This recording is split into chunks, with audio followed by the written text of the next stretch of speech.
Et nous voici donc à nouveau en direct pour cette matinée spéciale. Sur Stéphane. ces images, l'ancien président du Salvador, Francisco Flores, c'est lui qui avait inauguré à Monaco en 2001 la Maison de l'Amérique latine. C'est la raison pour laquelle on va voir un certain nombre de délégations de ces pays. Et c'est vrai que le prince Albert, en tant que prince héréditaire, a signé un certain nombre de conventions bilatérales avec ces pays. Il représentait son père à l'étranger, qui ne se déplaçait évidemment moins depuis ses ennuis de santé en 1999 et en 2000.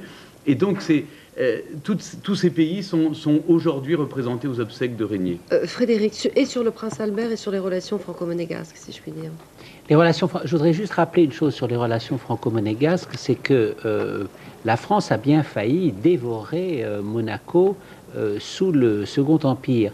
Parce qu'il faut se rappeler que Monaco était beaucoup plus grand jusqu'en 1848, car il y avait Roquebrune et Menton. Et Menton est une énorme commune.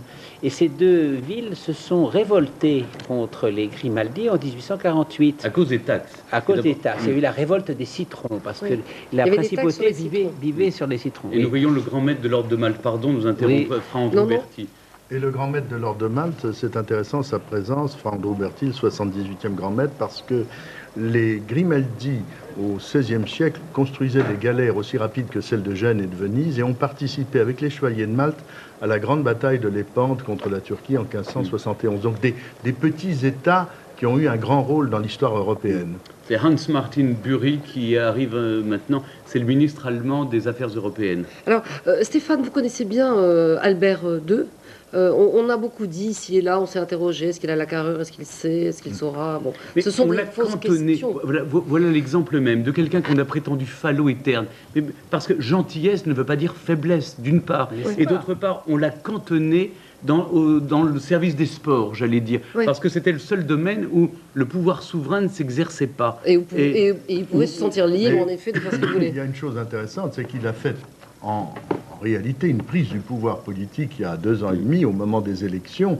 Il a soutenu la liste d'opposition au Conseil national et a obtenu le départ de M. Camporal, président de l'association sportive. C'était une prise de pouvoir sur quelque chose qui paraissait immuable. Mais il a la douceur de sa mère. Mais est-ce qu'on peut imaginer qu'avec l'arrivée d'Albert, il y a en effet un changement important? Mais pourquoi? Et on a dit la même chose de son père. En 49, on a dit qu'il était falot et sans envergure. Les mêmes clichés reviennent sans aucune base historique. Il a la douceur de sa mère. Il en a peut-être un peu le caractère légèrement mélancolique, mais il en a la force aussi. Vous savez, Grace Kelly, pour devenir ce qu'elle est devenue à Hollywood, qui est quand même un endroit qui n'est pas forcément un endroit totalement paisible, il ne fallait pas simplement être belle et avoir du talent, il fallait avoir aussi beaucoup d'énergie. Et en vérité, si Grace et Régnier se sont si bien entendus durant tout leur mariage, c'est parce qu'il y avait un véritable partnership, on peut le dire le mot en américain. Une complémentarité, et cette complémentarité se manifestait aussi par l'énergie et la discipline. Or, Albert a hérité de ça. Parce qu'il n'a pas dû être facile de passer du statut de star hollywoodienne à princesse. Il y avait quand même aussi des contraintes qui devaient être un peu... Ça changeait, si je puis dire. Elle en a souffert à plusieurs reprises parce que le public des Oscars ou des grandes premières hollywoodiennes, ce n'est pas le public d'un État. Et c'était très différent. Et les Monégasques, au début, ils étaient flattés, bien évidemment, qu'une femme aussi belle et aussi célèbre devienne princesse de Monaco. Mais on a vu les images tout à l'heure de son arrivée, où elle est somptueuse, magnifique.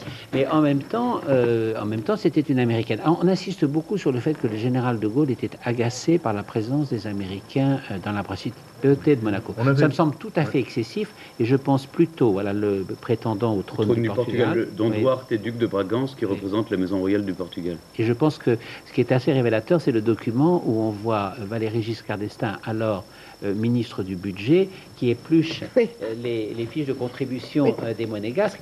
Ce qui agaçait plutôt le général de Gaulle, c'était la prospérité insolente de Monaco et le fait qu'un certain nombre de gens s'exilaient. Un peu le même réflexe français de Giscard d'Estaing à Arnaud Montebourg, qui font que les Français sont agacés, enfin les autorités françaises, les énarques français sont agacés par la prospérité de Monaco. Jean. Je crois qu'il faudra en profiter pour corriger un cliché. Ça n'est pas pendant le tournage du film La main au collet d'Hitchcock qu'ils se sont rencontrés, Grace et Régnier, puisque le film date d'1 an avant leur rencontre. Mais il y a dans ce film Stéphane, je vous interromps 2 C'est Sa secondes. Majesté Cheikh Abdallah Ben Ahmad El Khalifa, Du le Bahreïn. roi de Bahreïn, qui est devenu un roi démocrate en 2002. Quel bel accent. Et pardon, Oui. mais c'est un grand personnage. Il était au mariage du prince Charles et de Camilla Parker Bowles la semaine dernière à Windsor. Semaine chargée. Mais dans le film La main au collet, il y a un plan qui est tourné sur une route près de la Grande Corniche où Cary Grant, dans le film, dit à Grace Kelly, qui est une Américaine, On a- dans le fond, vous êtes venu en Europe pour vous marier. Et Ouais. en toile de fond, on voit la principauté de Monaco. Et on voit Et cette route quand précisément. elle est où elle arrivée aura- descendant, Oui. quand elle est descendue du paquebot Constitution, les monégasques ont été un peu déçus parce qu'elle avait un très grand chapeau qui cachait son visage. Oui. Et donc ils étaient volés de sa beauté et le protocole a corrigé les vêtements plus tard. Et on dit que comme elle était embarrassée avec son petit chien d'une main et son grand chapeau de l'autre, elle a tendu une main que là, on a jugée un peu C'est à distante. ce moment-là que le sac Kelly va faire son apparition. Le C'est vrai. roi Stéphane. Constantin ou l'ex-roi Constantin de Grèce. Roi des en- Hellènes. le roi des Roi des Hellènes. Hellènes. Mais comme on ne sait comment l'appeler, même les Grecs ont des problèmes, ils l'appellent Monsieur Glucksburg, puisqu'il est cousin de la famille royale de Danemark. C'est l'ex-roi Constantin, Il vient seul. sans la reine Anne-Marie, qui est la sœur de la reine de Danemark. Alors, on parle de la famille de Monaco, et je voudrais qu'on revienne sur la personnalité de Caroline, fille aînée, désormais Altesse Royale, qui porte aujourd'hui le titre de princesse de Monaco, mais aussi de Hanovre, princesse de Grande-Bretagne, d'Irlande, duchesse de Braunschweig et de Lunebourg. Ah, Pardon, elle est- Sa Oui. Majesté le roi de Suède, Karl XVI Gustave. Le Voilà, c'est descendant de Bernadotte. descendant de Bernadotte, qui était un maréchal d'Empire, et vous savez qu'il y a un musée Napoléon, et la reine Sylvia de Suède. Voilà un chef d'État européen, c'est important de le C'est la souligner. seule monarchie Pendant créée par qu'on Napoléon assiste qui existe à l'entrée dans le toujours. palais de la délégation qu'on vient de voir arriver. Je vous propose donc de revenir sur ce portrait de la princesse Altesse Royale, Caroline de Monaco, princesse de Hanovre, portrait de jeune femme qui a été aussi bien éprouvée par Patrice Romden. De la vie de Caroline de Monaco émerge une nouvelle définition du bonheur. Un état transitoire qui ne présage rien de bon. Elle a 21 ans, Philippe Junot 17 de plus, la princesse et le playboy. Régnier goûte peu cette union qu'il pressent contre nature, mais s'accommode de l'obstination de sa fille aînée. De ce mariage, on retiendra que l'amour dure 2 ans et que le divorce est le sacrement de l'adultère. 2 années s'écoulent avant qu'un premier deuil accable la famille. Accident de voiture sur les hauteurs de l'arrière-pays. La disparition de Grace Kelly propulse Caroline au rang de première dame de Monaco.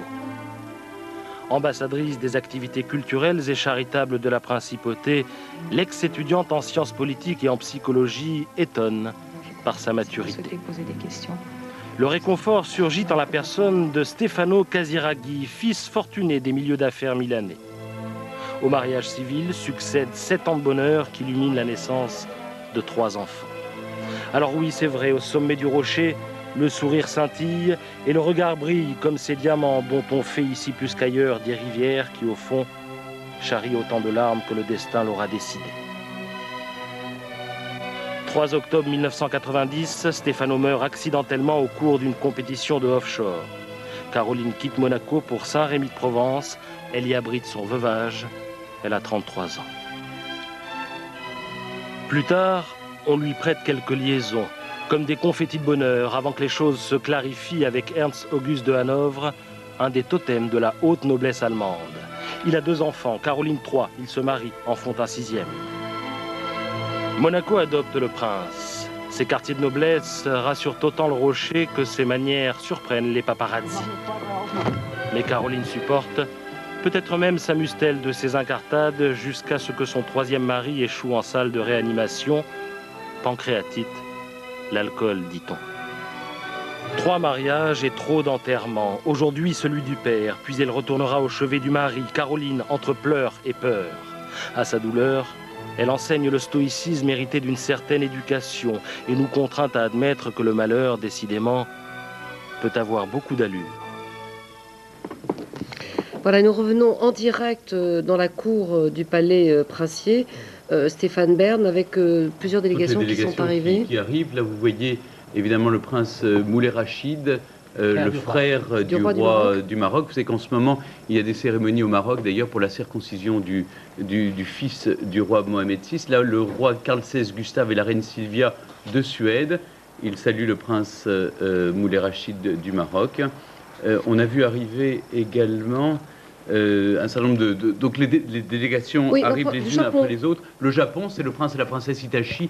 Le prince Itachi est le frère cadet de l'empereur Akihito du Japon. Donc vraiment, on peut dire que c'est au plus haut niveau. C'est un haut niveau de délégation. C'est vraiment au plus haut niveau des délégations qui assistent aux funérailles de Régnier III. C'est là qu'on peut voir l'étendue du chemin parcouru depuis 56 ans, parce que rien de tout cela n'existait en 1949.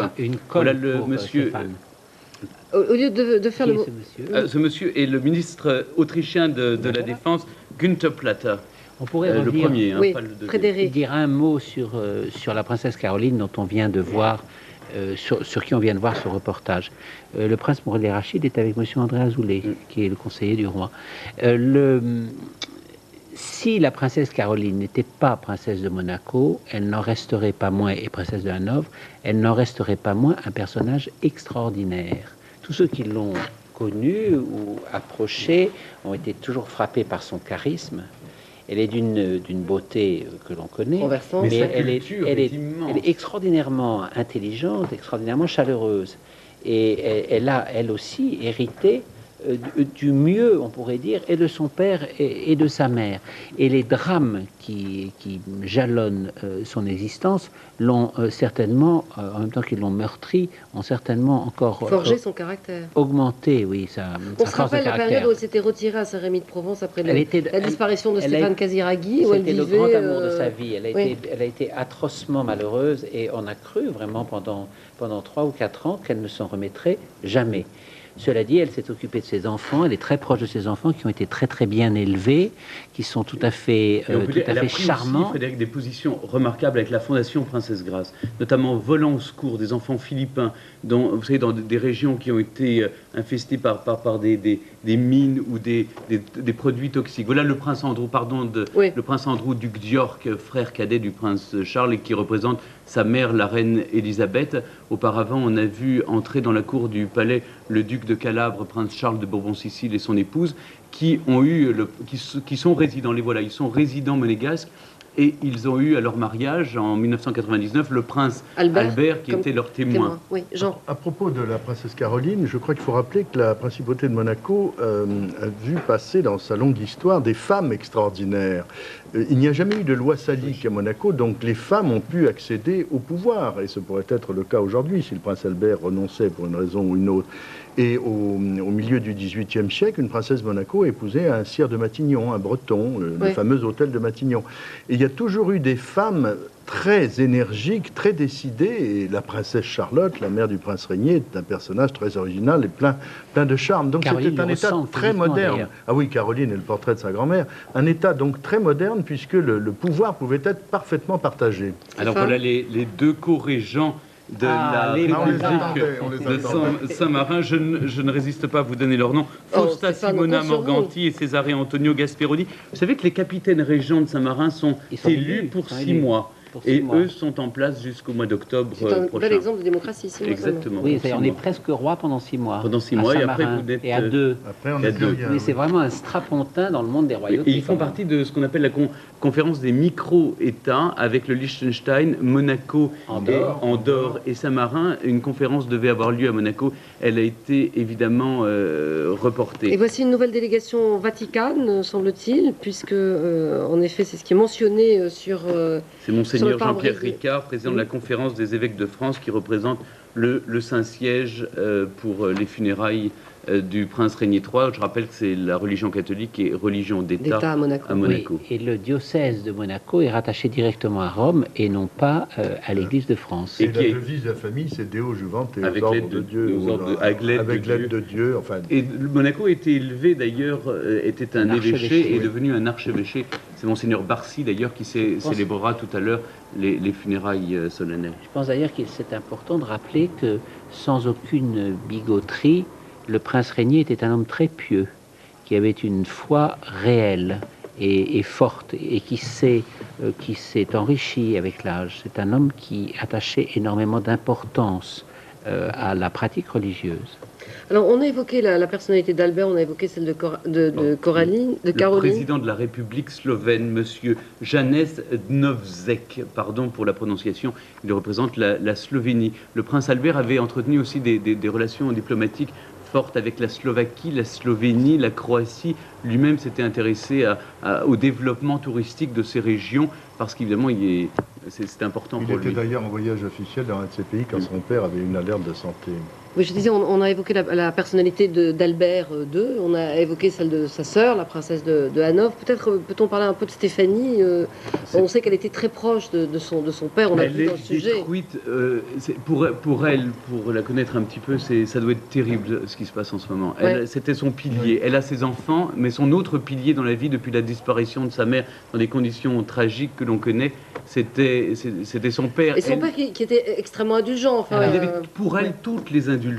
On peut parler de cette indulgence du prince Régnier pour ses enfants, parce que ses enfants n'ont pas vécu toujours, en tout cas la princesse Stéphanie, dans les normes qui s'appliquaient à lui-même. C'était plutôt inhabituel. Alors je pense que la clé de cette indulgence immense qu'il avait pour ses enfants, et notamment pour Stéphanie, qui a quand même eu 2 enfants avec un premier mari qui a été entaché de scandale ensuite, enfin le premier mari, et le 3e enfant d'un père quasiment inconnu. Cette indulgence... On sait qu'elle a parfois des liaisons un peu inattendues. Oui, un peu inattendues, un grand amour pour le cirque notamment. Cette indulgence de Régnier, on peut en trouver l'origine dans l'enfance extrêmement malheureuse qu'il a eue. Dans des pensionnats. Il n'a pas été aimé. Il a eu le sentiment, il l'a dit, de ne pas avoir été aimé par ses parents. Il était ballotté dans des pensionnats anglais absolument terrifiants, destinés à lui forger le caractère. Et ce qui est assez révélateur, c'est qu'il était là, docile dans ces pensionnats, mais il s'en échappait. Ce qui était révélateur aussi de son caractère et au fond de son caractère insoumis. Sa Majesté, le roi Juan Carlos Ier d'Espagne.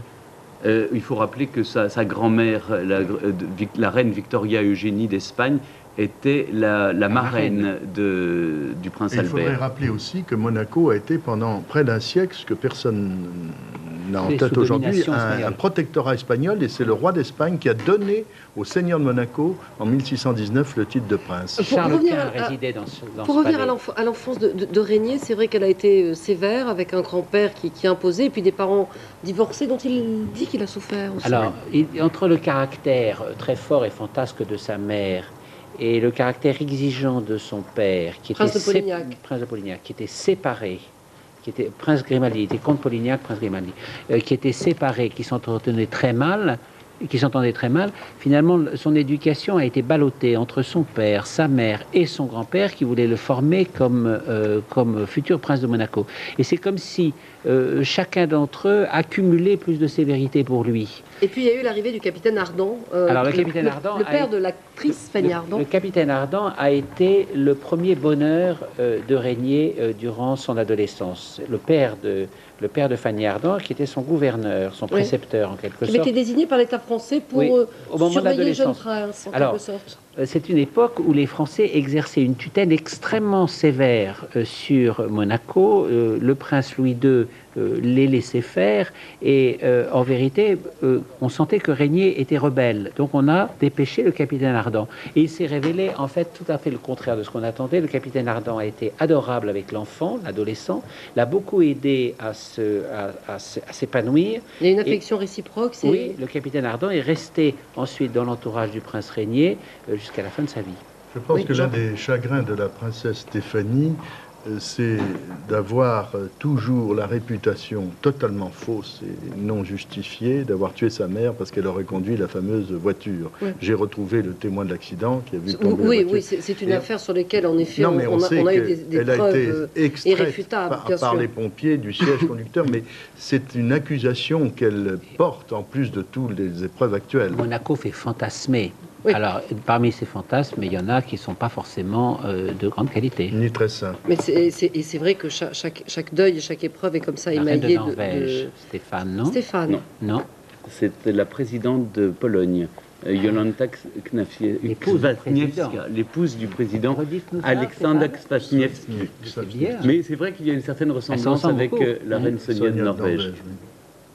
Ces délégations, donc on le disait tout à l'heure, Stéphane, mais peut-être qu'il est bon de rappeler quel est le protocole. Ils sont accueillis dans le Ils sont dans le accueillis palais. à l'entrée du palais par le service du personnel. Il y a 120 personnes qui travaillent en permanence au Oui. palais princier, alors que toute et donc ils sont Qui accueillis à rendront un l'entrée. hommage d'ailleurs, hein, les 120 Rendront membres évidemment du- un hommage au prince souverain. Ensuite, on conduit les délégations étrangères dans la chapelle palatine. Vous voyez ici le roi d'Espagne qui est à l'entrée. Juste avant, on voyait en effet. Ce n'était pas la suite du roi Non. du Bahreïn. Hein. Non, c'était des officiants. Et donc, représentant de Malaisie, visiblement. Et Oui, donc, je vous ils sont disais, conduits à donc, la ils chapelle arrivent. palatine. Ils se recueillent devant la dépouille du prince régné, qui est gardé par des carabiniers. Le cercueil est évidemment ouvert, de telle sorte que tout le monde puisse voir le prince défunt. Et ensuite, comme vous le voyez maintenant, le roi d'Espagne monte l'escalier à double révolution dans la on cour voit du la palais chapelle là. et monte jusque dans les grands appartements, tels qu'on les appelle dans le palais princier, le salon bleu, où se déroule la cérémonie de présentation des Il est condoléances. sans la reine Sophie. Il est sans la reine Sophie. Elle avait sans doute un certain nombre d'obligations à remplir aujourd'hui. Toutes ces délégations montrent aussi, s'il en était besoin, que Monaco est un État souverain sur le plan international. Il y a des ambassades de Monaco dans de très nombreux pays et une activité diplomatique intense. Et qui quand on est à remonte Monaco, on est frappé. Il y a des plaques Alors, partout, Oui, avec les consulat. consuls, oui. C'est une délégation là, je pense, Chinoise. chinoise. C'est Monsieur Ji Zhongzhao, qui est l'ambassadeur de Chine. Qui est votre ami, Stéphane.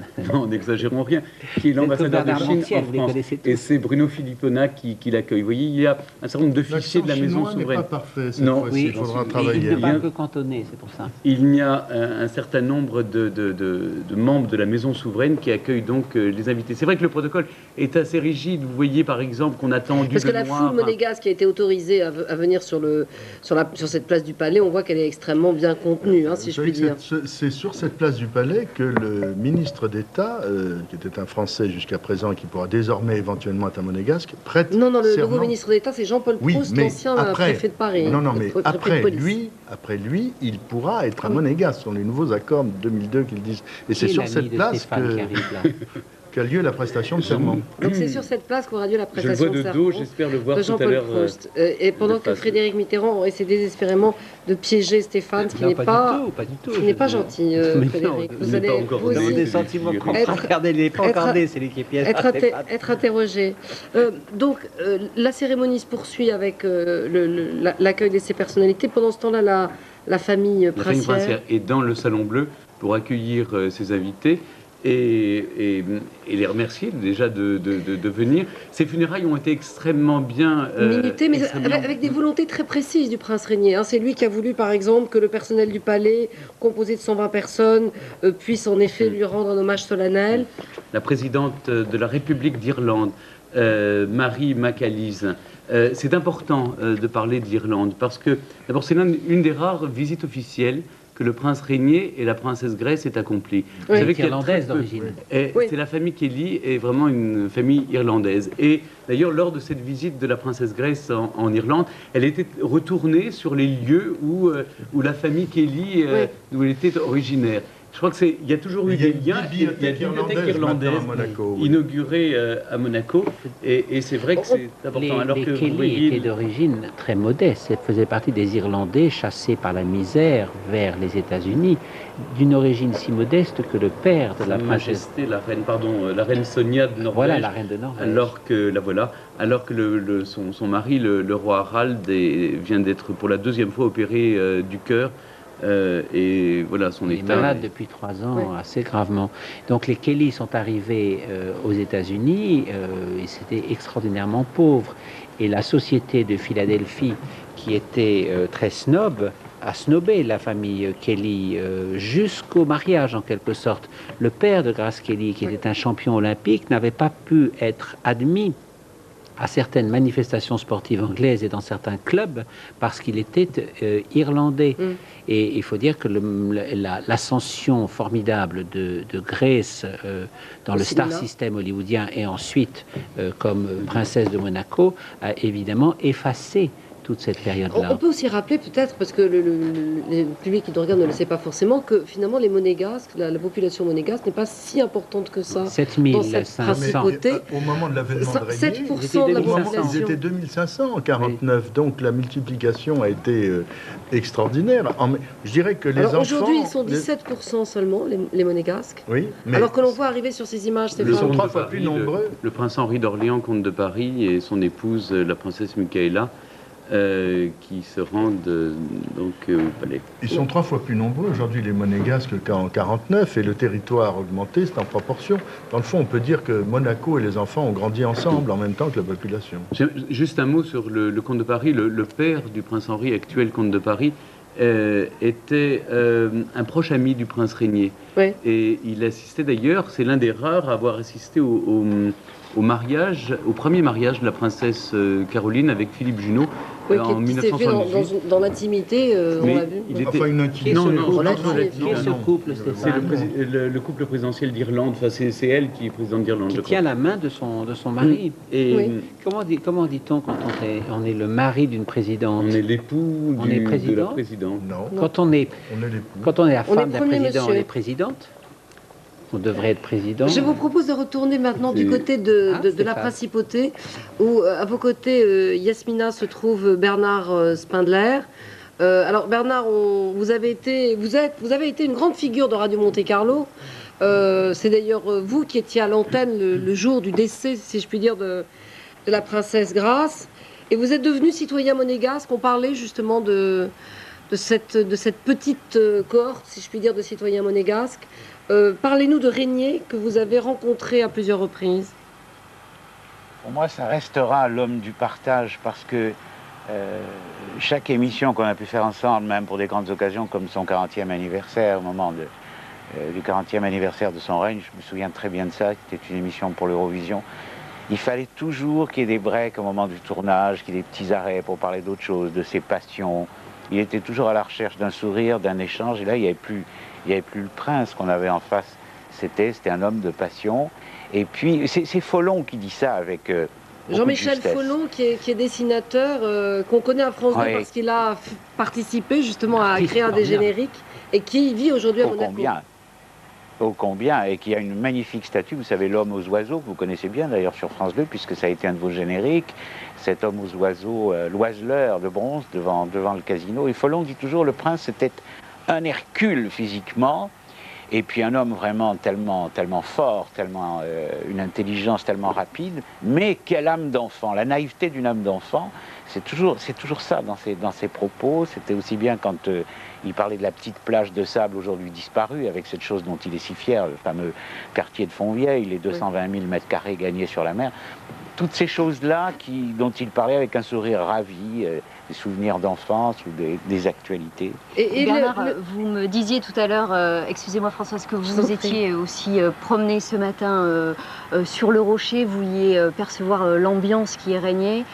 Qu'est-ce que vous avez ressenti? C'est très lourd, c'est très pesant, ce silence est absolument incroyable. Vous me direz qu'une ville qui est vidée de sa circulation automobile, bien sûr, mais il n'y a pas que ça. Toutes ces fenêtres fermées, tous ces drapeaux en berne, les visages de ces gens qui sont dans le recueillement. Vous savez, on a tout partagé, nous, avec cette famille. Tous les moments de drame, comme les plus belles choses, les plus belles fêtes. Jamais le prince n'a fêté un anniversaire sans nous. Je vous interromps, Bernard. 2 secondes, nous allons revenir vers vous, parce que voilà la délégation américaine qui s'avance. C'est une délégation qui est constituée, Stéphane Bern, par... Qui est très importante. C'est-à-dire, il y a à la fois l'ambassadeur des États-Unis en France, Howard Leach, que vous voyez sur ces images, qui va partir dans quelques semaines.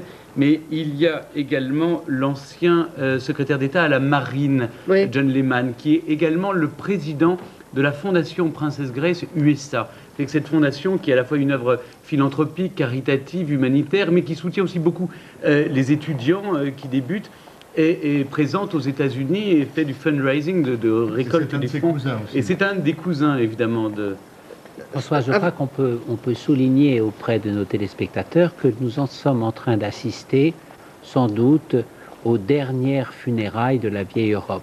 Vous constaterez que tous les hommes sont en habit, oui, que toutes les femmes sont totalement en noir, souvent même en robe longue, Et c'est véritablement un protocole de l'ancienne Europe, comme on n'en voit plus maintenant, même dans des enterrements ou dans des funérailles royales. C'est quelque chose de très impressionnant. Et ça, c'est parce que il y a d'abord un désir de souveraineté, et c'est parce que aussi, il faut toujours le rappeler, cette dynastie a 800 ans d'âge, et c'est l'une des plus anciennes d'Europe.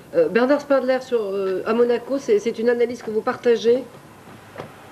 Oui, complètement. Mais vous savez, le protocole, il faut même l'étendre au-delà de ce jour de tristesse, parce que c'est vrai, les dames font encore la révérence devant le prince souverain. C'est un joli geste qui fait partie aussi de l'image Monaco. Mais moi, je voudrais surtout insister pour répondre aussi à ce que disait Yasmina tout à l'heure, à cette notion de partage des joies comme des peines. Jamais ici, le prince n'a fêté son anniversaire ou son anniversaire de mariage sans le partager avec la population monégasque. Ça a toujours été la famille dans les grandes joies. Bon, ben alors aujourd'hui, c'est la famille dans le drame. Tout à l'heure, j'écoutais Frédéric Mitterrand qui parlait de cette attirance intellectuelle entre le président français François Mitterrand et Régnier III de Monaco. Eh bien, je me souviens que lorsque le président de la République a disparu en France, il y avait beaucoup de gens qui disaient « mais c'est un peu 14 ans de ma vie qui partent aussi », même s'ils n'étaient pas spécialement attirés par les idées politiques de François Mitterrand. Eh bien, nous, qu'est-ce qu'on devrait dire? Vous vous rendez compte que depuis 55 ans, cet homme est à la barre le pilote du bateau Monaco, avec toute l'affection. Et que toute une génération n'a connu que Régnier. Que lui, absolument, bien sûr. On vous retrouve... C'est ce qui explique beaucoup de choses, toutes ces larmes dans les rues, et puis ces gens qui sont sincèrement affligés. Je crois qu'il faut redonner aux mots tout leur sens. Autant que pour la princesse Grace, à votre avis? Ah oui, mais ça, les gens comme moi qui ont connu cette journée il y a 23 ans, vous savez, c'est assez bouleversant, parce qu'il y a plein de choses qui reviennent comme ça. Bernard, c'est assez terrible. Oui. On voit sur les images de délégation... Beaucoup de délégations. Oui, Stéphane. Vous venez de voir là, le prince héritier Aloïs de Liechtenstein avec sa tante, la princesse Isabelle. Auparavant, on a vu le prince Michel de Grèce et son épouse, la princesse Marina. Des personnalités plus controversées aussi, Christophe Blocher qui représente la Suisse et qui est plus ministre. Controversé, on peut le dire, Stéphane, parce qu'il est considéré comme étant d'extrême droite. D'extrême droite, de même que l'Autriche, on peut s'en étonner, a envoyé un ministre de la Défense, Günther Platter, qui fait partie du parti d'extrême droite. Ce sont quelques fausses notes peut-être dans l'envoi des délégations. Autrement, donc juste un mot pour rebondir sur ce qui a été dit par Bernard, c'est Vauvenargues disait qu'il avait deux rêves, ou être l'empereur de Russie, pouvoir régner sur des millions d'âmes, ne jamais les rencontrer, ou sur des milliards de vestres, ou le prince de Monaco qui pouvait réunir tous ses sujets dans son jardin et les appeler tous par leur prénom. Et c'est ce qu'a fait le prince Régnier pendant 56 ans. Et Somerset Maugham disait c'est un endroit ensoleillé où résident des gens de l'ombre. C'est joli aussi. Oui, qui n'aime pas forcément la transparence. Voilà, c'est pour ça que peut-être... Et dans votre livre, Jean, vous rappelez cette phrase de Colette. Colette, c'est le comité d'accueil, dans le fond, de la grande Colette, qui était très liée au prince de Polignac, le père de Régnier, qui, au moment de l'avènement de Régnier, lui a dit « Monseigneur, votre pays est le seul dont les frontières soient des fleurs ». Ce qui fait qu'elle aurait sans doute beaucoup souffert au moment de la crise avec la France en 62, quand il y avait des cordons de garde mobile et de gendarmes et de CRS. Enfin, ça n'a pas été la guerre non plus. Mais on peut dire que de toute façon, oui, mais enfin depuis l'époque de Colette, l'aspect de la principauté a beaucoup changé. Les bâtiments, les buildings ont remplacé les fleurs et les jardins. Regardez les montagnes de fleurs qu'il y a autour de la cathédrale aujourd'hui, que nous allons sûrement voir, et autour du palais. La princesse Grace avait fondé un garden club qui est très actif aujourd'hui. Une roseraie magnifique à Fontvieille. Magnifique. Bernard, on revient vers vous avec Yasmina. Je voudrais vous dire deux petits mots, mais vraiment deux petits mots sur la cathédrale, parce que je ne me sens pas le cœur à dévoiler ce que j'ai vu il n'y a pas très longtemps. C'est quelque chose de somptueux, extraordinairement émouvant et qui a évité toute grandiloquence. Simplement, l'extérieur, c'est un grand vaisseau de pierre blanche dans un océan de fleurs. Quant à l'intérieur, je vous laisse vraiment la surprise de découvrir, parce que ce seront vraiment des images chocs. Vous parlez de la cathédrale? Oui, de la cathédrale, bien sûr. Je voulais juste vous souligner que Bernard est extrêmement disponible pour tous les journalistes, et il m'a dit que c'était quasiment un devoir qu'il avait envie de rendre au prince et à la famille princière. Je crois que tous les gens, tous les monégasques qui sont ici essaient d'avoir un geste, essaient d'être effectivement disponibles, tous à la mesure de nos moyens et en fonction de ce qu'on peut faire, parce qu'on lui doit tellement, et puis voilà, je crois qu'il n'y a rien d'autre à ajouter. Merci Bernard, on va revenir vers vous Frédéric. On reste malgré tout, on n'entre pas à l'intérieur du palais.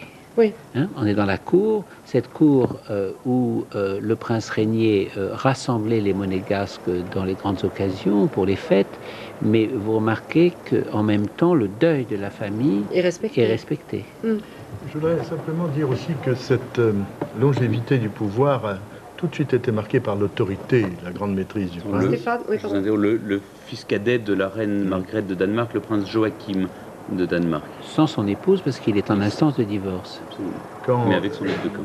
Quand Régnier a réussi à mettre dehors Aristote Onassis, qui se croyait chez lui au point qu'on avait surnommé Monte-Carlo Monte-Greco, Onassis appelait le prince le gosse. Oui. Ben, il s'est trompé, c'était le patron. Et pendant 55 ans, le seul patron de Monaco a été le prince Régnier. Le prince Michel de Grèce et son épouse. Ce qui est à noter, Frédéric, peut-être vous confirmerez, pour des funérailles de souverains, pour celle du roi Baudouin, par exemple, en 93, beaucoup de personnalités du monde s'étaient rendues en uniforme et portaient des grandes décorations. Et là, au contraire, le prince souverain avait demandé dans son testament qu'on respecte un deuil de grande sobriété, c'est-à-dire en jaquette, en noir, sans uniforme, sans décoration. La chose la plus simple, finalement, et la plus sobre. Je crois qu'on va avoir des funérailles d'une grande beauté, mais d'une grande sobriété également. Frédéric, en effet, il semble que le prince Régnier lui-même souhaitait régler l'essentiel de ce dispositif, mais ça correspond au fond à sa personnalité. Oui, C'est-à-dire qu'il surveillait tout. était incroyablement méticuleux. On a l'impression, d'ailleurs, quand on parcourt la principauté de Monaco, qui, bizarrement, ne donne pas une impression de petitesse, parce que ce prince bâtisseur était aussi un prince urbaniste. Oui, Et, il a gagné beaucoup de territoire sur la mer. Il a gagné du territoire sur la mer. Alors, tout à l'heure, Philippe Delorme disait 25%, moi je disais 35%. Il faudrait recalculer, mais enfin, c'est assez considérable. Il a aussi recalculé, il a récupéré aussi tous les terrains qui étaient occupés par les chemins de fer et par la gare, ce qui a permis de récupérer encore 16 hectares, etc. Mais surtout, ce qui est tout à fait étonnant, c'est qu'il y a des tunnels partout, il y a des autoroutes à l'intérieur de la principauté. On passe dans tous les sens. En même temps, tout ça se circule extrêmement bien, il y a beaucoup d'espaces verts. Et on a l'impression que c'est grand, en vérité, lorsqu'on s'y trouve. Et chaque mètre carré a en quelque sorte été dessiné, peut-être pour les espaces verts par la princesse Grèce et par le prince Régnier et ses assistants, les gens qui étaient autour de lui, avec beaucoup d'attention. On dit toujours que le prince Régnier veillait à tout. Le prince Régnier veillait à tout dans les moindres détails, mais il écoutait aussi énormément. Et il avait un certain nombre de conseillers, toujours les mêmes, qui pouvaient lui dire absolument ce qu'il pensait. Et il est arrivé à faire en sorte de garder des rendez-vous majeurs dans la principauté. D'ailleurs, le deuil va peut-être être corrigé pour les respecter, comme les grands rendez-vous de course automobile, ce qui est un anachronisme. C'est la seule ville où, en effet, on peut faire une compétition de le Grand Prix de Monaco, qui était un des moments très importants de la vie de la principauté, alors que le rallye de Monaco, qui était si important dans les Monte-Carlo, qui était si important dans les années 50, a un peu perdu de son lustre. Et je crois que ça montre l'esprit pionnier des Grimaldi, des princes de Monaco. Bon, Charles III invente les jeux et crée un quartier Monte-Carlo. Le prince Albert Ier, l'océanographe, le savant, qui va présenter en 1889 au pied de la Tour Eiffel le premier monde du silence, les trésors sous-marins. Oui. Bon, Cousteau qui est invité à travailler avec eux. Et qui prendra la défense du capitaine Dreyfus. Le casino à Monte-Carlo, sur le plateau des Spéluges, et pas dans le roc même, parce que la mère ou la grand-mère du prince Charles III trouvait quand même que le casino, peut-être c'était bien pour la principauté, mais qu'il valait mieux pas que ce soit trop près du palais. D'ailleurs, à Nice, on était très vexés. Les Monégasques n'ont pas le droit de jouer. Non. Les Monégasques n'ont pas le droit de jouer. Je voulais signaler la présence, on l'a vu monter les marches, du ministre russe des Affaires étrangères, Sergueï, son nom m'échappe à l'instant. Qu'est-ce qui se passe Sergueï Lavrov. C'est un hommage à la tradition des pays russes. Il a failli avoir une panne. Et ce qui est assez étrange dans le protocole, c'est que on l'a placé à côté du grand-duc Georges Romanov, descendant de voilà un bel uniforme. héritier de la famille. C'est l'uniforme des hussards de l'armée danoise. Le contentieux, si je puis dire, est lointain maintenant. Stéphane, la dynastie danoise est la seule qui soit plus ancienne que la dynastie des Grimaldi en Europe. Même si on prend la famille royale d'Angleterre, à l'origine, Guillaume le Conquérant, 1066. Ce sont des nouveaux arrivés. Oui, mais enfin, ce sont des nouveaux arrivés, ce sont des Hanovre.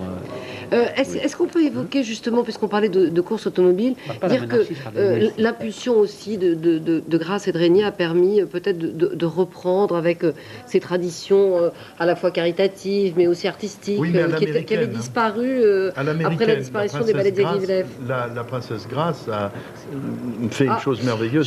Je vous arrête, Jean, parce que je pense que nous voyons arriver sur ces images, si je ne m'abuse, la délégation française, avec sans doute dans une de ses voitures le président Jacques Chirac, qui doit être accompagné par son épouse Bernadette. Peut-être pouvons-nous rejoindre Pascal Doucet-Bon, qui se trouve en ce moment même sur la place du Palais. Ah non, je vois qu'il y a écrit Luxembourg. Aussi important, c'est sans doute le grand-duc Henri et qui vous est très cher. Étant luxembourgeois. La grande-duchesse Maria Theresa et le grand-duc Henri de Luxembourg, qui a tenu à venir alors qu'en ce moment même, on prépare à Luxembourg de grandes cérémonies pour les 50 ans du grand-duc qui seront célébrées demain. Pascal, nous entend-il sur la place du Palais? Oui, Pascal. Oui, Françoise, je vous entends. On s'interrogeait sur l'arrivée de Jacques Chirac, et puis peut-être tout simplement sur comment ça se passe autour de vous. Et la cérémonie est réglée comme du papier à musique au cordeau, elle est à l'heure.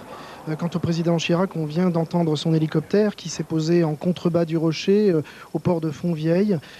Jacques Chirac et son épouse, Madame Bernadette Chirac, vont faire le reste du chemin en voiture. Le couple présidentiel français est le seul à avoir eu l'autorisation de pénétrer dans la zone d'exclusion aérienne qui est fixée à une dizaine de kilomètres tout autour de Monaco. Il ne vous aurait pas échappé également qu'il s'agit du seul chef d'État en exercice à être reçu pour cette cérémonie funéraire autour du prince Régnier et de la famille princière.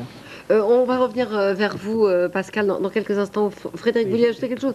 Une petite correction, il y a d'autres chefs d'État, bien évidemment. En exercice. En exercice. Mais ce qui est très très frappant, c'est l'organisation extraordinaire. Oui. Parce que toutes les délégations arrivent les unes après les autres. On se demande comment ça marche dans les coulisses. Parce que 61 délégations qui arrivent. Avec de nombreux chefs d'État, contrairement à ce que dit notre ami. Quelle organisation incroyable. Où sont-ils avant? Comment ça marche? Tout a été prévu. Tout a été prévu. C'est-à-dire que certains sont arrivés la veille, logés à l'hôtel de Paris, accueillis d'ailleurs par un membre de la famille princière ou par un membre de la maison souveraine. D'autres sont de Saint-Marin. Non, ils sont arrivés certains par la route. Vous savez que l'espace aérien a été fermé, ce qui est unique. Donc il y a eu vraiment un protocole. Chaque minute, on établit l'ordre d'arrivée, les préséances. C'est vraiment un conducteur. Il y a un service du protocole qui est extrêmement organisé, très au point.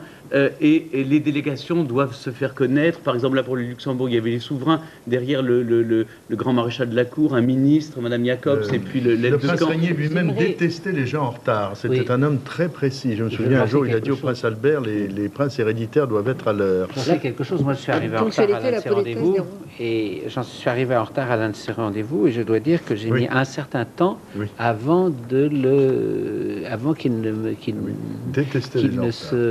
qu'il ne s'attendrisse. Finalement, c'est arrivé, mais il détestait les gens en retard.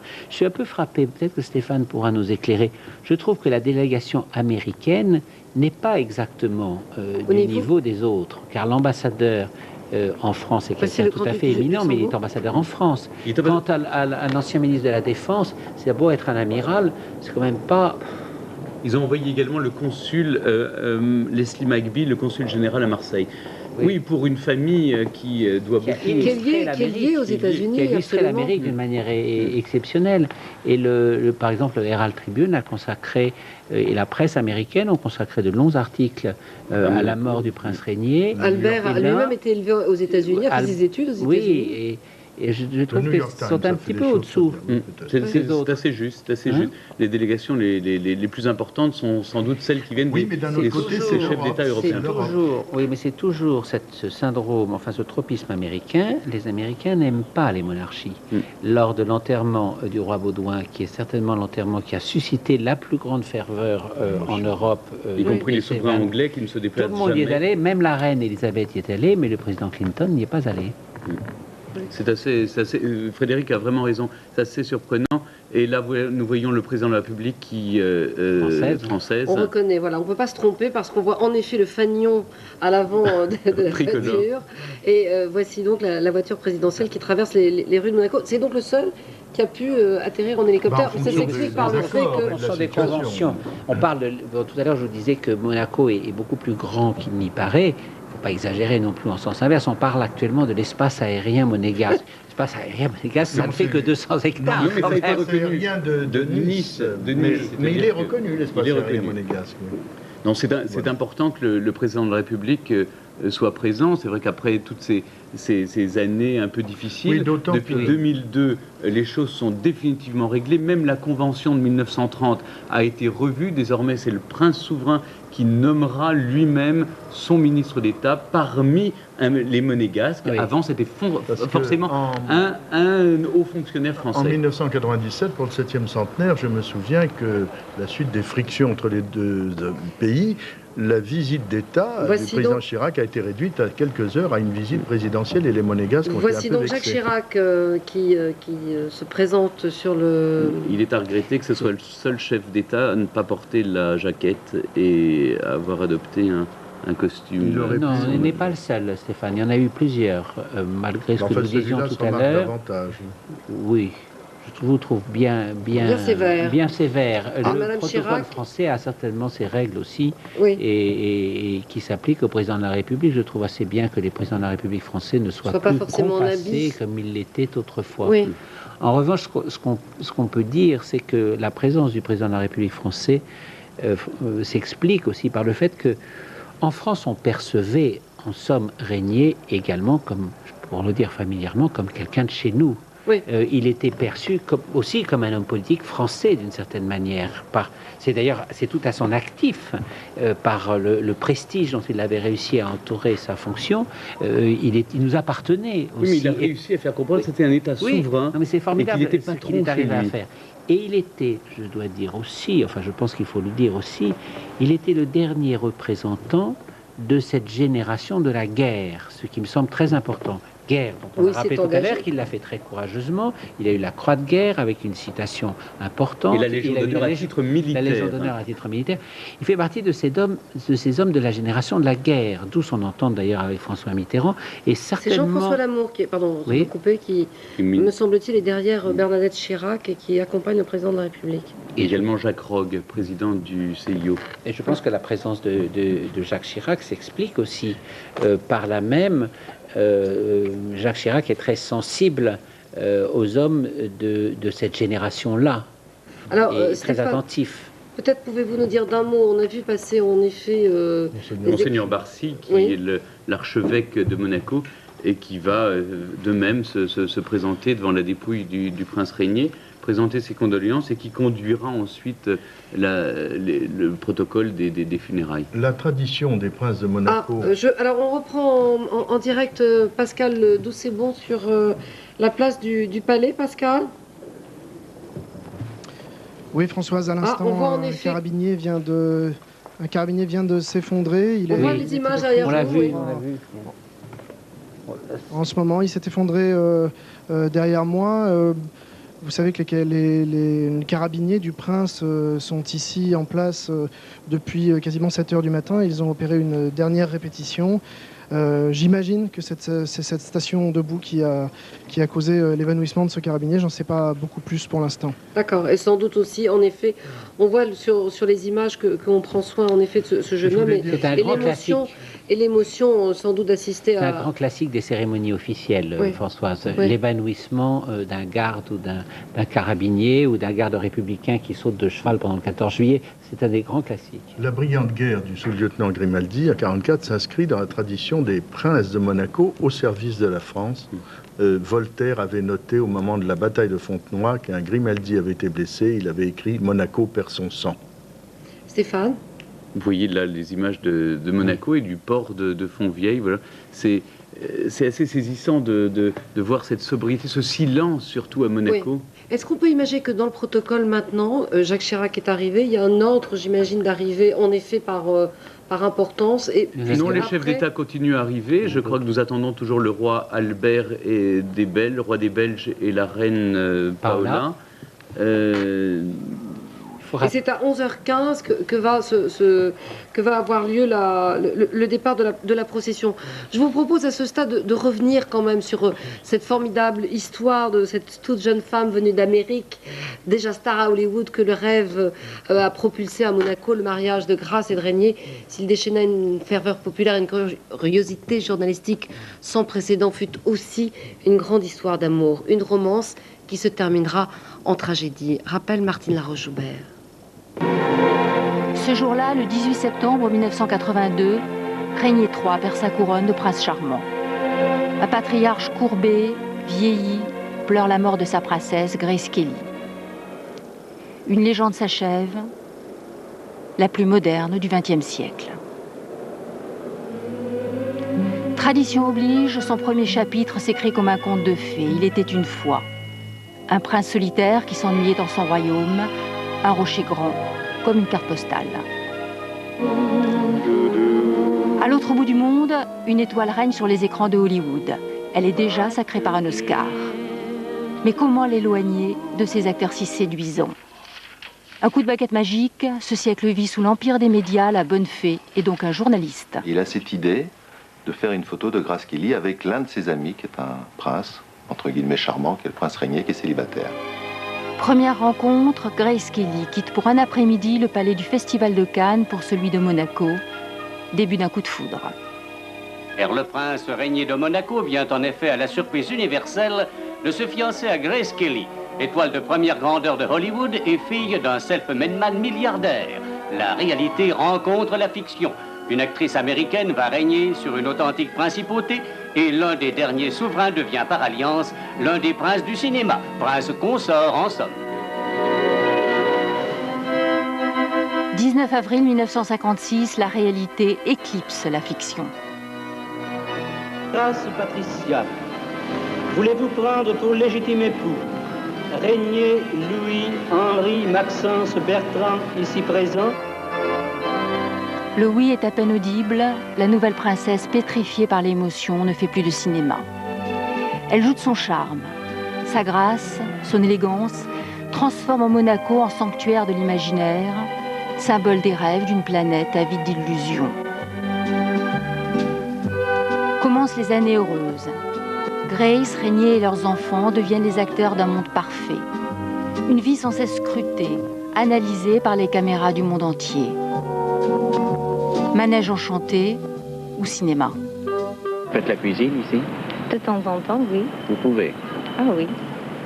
Est-ce que vous vous occupez personnellement de vos enfants? Ah oui, le plus possible. J'essaie de passer beaucoup de temps avec les enfants. Leur vie continue de tourner au rythme des valses.